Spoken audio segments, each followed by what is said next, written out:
Hello students, आज का हमारा टॉपिक है कंजक्शंस।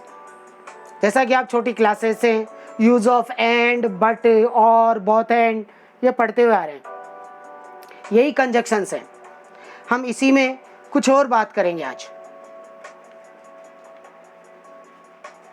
सबसे पहले definition, what is conjunctions? Conjunctions are words that connect words, phrases, clauses and sentences. या यूं कहें, जब वर्ड्स या छोटे छोटे सेंटेंसेस को कनेक्ट किया जाता है तो उन्हें कनेक्ट करने वाले वर्ड्स कंजक्शंस कहलाते हैं। इन्हीं को हम लिंकर या कनेक्टर्स के नाम से भी जानते हैं।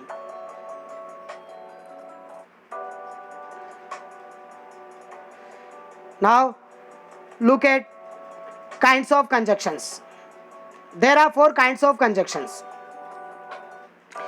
The first one is coordinating conjunctions, जिसमें हम फॉर, एंड, बट, यट जैसे कंजक्शंस के बारे में पढ़ते हैं।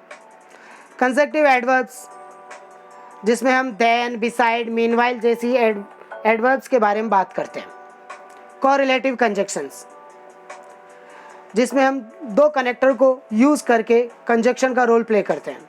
फॉर एग्जाम्पल आइदर और, neither nor, both and, etcetera. Fourth one is subordinating conjunctions. For example, so that, though, until, unless, if, etc. Now talk about coordinating conjunctions. Coordinating conjunction such as and, or, for, etc. join together words or sentences of equal importance. या यूं कहें कि जब connectors words या sentences जो equal importance रखते हैं वो कनेक्ट करते हैं, उन्हें हम कोऑर्डिनेटिंग कंजक्शंस कहते हैं। For example, the dog is a faithful and intelligent animal. इस सेंटेंस में फेथफुल और इंटेलिजेंट डॉग की इक्वल इंपॉर्टेंस शो कर रही है, इसीलिए हमने इसे एंड से कनेक्ट किया है। In the second example, what would you prefer, an ice cream or a chocolate? इस सेंटेंस में हमने आइसक्रीम और चॉकलेट के प्रेफरेंस को और से कनेक्ट किया है।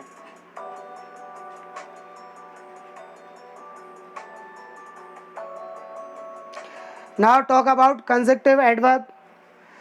When adverbs such as then, however, etc. are used as conjunctions, they are called conjunctive adverbs.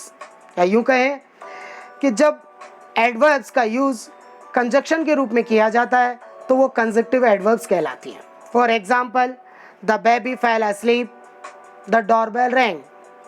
Now it becomes the baby fell asleep, then the doorbell rang. यहाँ then से हमने दोनों सेंटेंस को कनेक्ट कर दिया। Remember students कि adverb conjunction use करने में आपको देन, जैसे इसमें दिखाया हुआ है कि देन से पहले सेमीकोलन यूज किया गया है और देन के बाद में कोमा, तो ये एक रूल है कि एडवर्ब कंजक्शन में हमें एडवर्ब से पहले सेमीकोलन और उसके बाद में कोमा यूज किया करना होता है। Now talk about correlative conjunctions. A correlative conjunction is a paired conjunction such as both and that links balanced elements. जब दो कनेक्टर्स को यूज करके हम सेंटेंसेस कनेक्ट करते हैं तो वो कोरिलेटिव कंजक्शंस कहलाते हैं। For example, his father will be there, his mother will be there. Now it becomes both his father and his mother will be there. यहाँ बहुत एंड से हमने दोनों सेंटेंसेस को कनेक्ट कर दिया।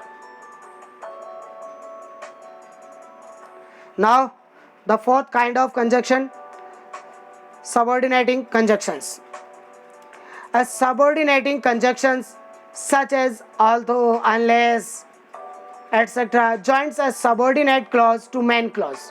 या यूं कहें कि जब हम कनेक्टर्स को सबऑर्डिनेट क्लोज और मेन क्लोज को कनेक्ट करने के लिए यूज करते हैं तो वो सबऑर्डिनेटिंग कंजक्शंस कहलाते हैं। For example, we lost the game, everyone played well. Now after using conjunction, we lost the game although everyone played well. Now students, hope you have understood well the use of conjunction. अब आप अपनी और practice कर सकते हैं अपनी reference book के through. Now that's all for today. Thank you students.